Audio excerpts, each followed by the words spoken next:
अस्सलाम वालेकुम रहमतुल्लाहि व बरकातहू। जनाब अज भाइयों वास्ते माशाल्लाह जोड़ा ले आंदा है। अक्सर दोस्त फरमाइश कर देन कि फौजी भाई सानू पट ते पठोरा विखाओ। लो जनाब अज दोस्तों की फरमाइश ते माशाल्लाह ब्लैक डब्बे ब्लैक अंबरसरी पट लियांदी ने और माशाल्लाह ब्लैक भी पठोरा ही ने भी अंबरसरिया। तो जनाब वीडियो का ना रवना बिरा वीडियो में स्किप नहीं करना कि तुहानू अच्छी तरह मालूमात देंगे। तो शुरू तो जनाब जानवर को चारा वगैरह खवा के इस गलों भी कहने हैं कि तुहानू पता लगे कि सेहतमंद हैं और एक्टिव हैं।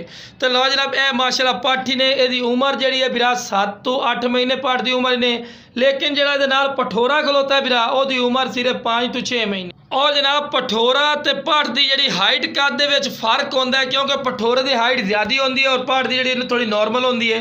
तो जनाब पठोरा तुहानू दस दें बिरा सिर्फ 5 तो 6 महीने का जी पठ है भी 7 तो 8 महीना की है, लेकिन लग बराबर दे रहन और बहुत ही ज़बरदस्त ने क्वालिटी वाले ने। लो जनाब पठोरा तो लैदा करके विखाई बिल्कुल तोता फेस ही ने और माशाल्लाह चंगी झालर जी वच्छा की होंगी और कन्ना की लेंथ भी अच्छी और वाइट अख के कन्ना की लेंथ भी चेक कर सकते हैं।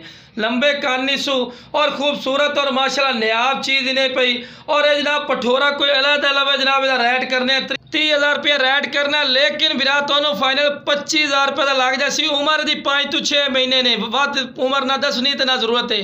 तो लो जनाब टोर के भी खा रहे बिरा के सेहतमंद है और एक्टिव है। लेकिन जोड़ा कोई ली सी जनाब 45,000 रुपये का जोड़ा, लेकिन कॉल कर सो फिर भी प्यार मोहब्बत कर ली नहीं कि फिक्स राइट है।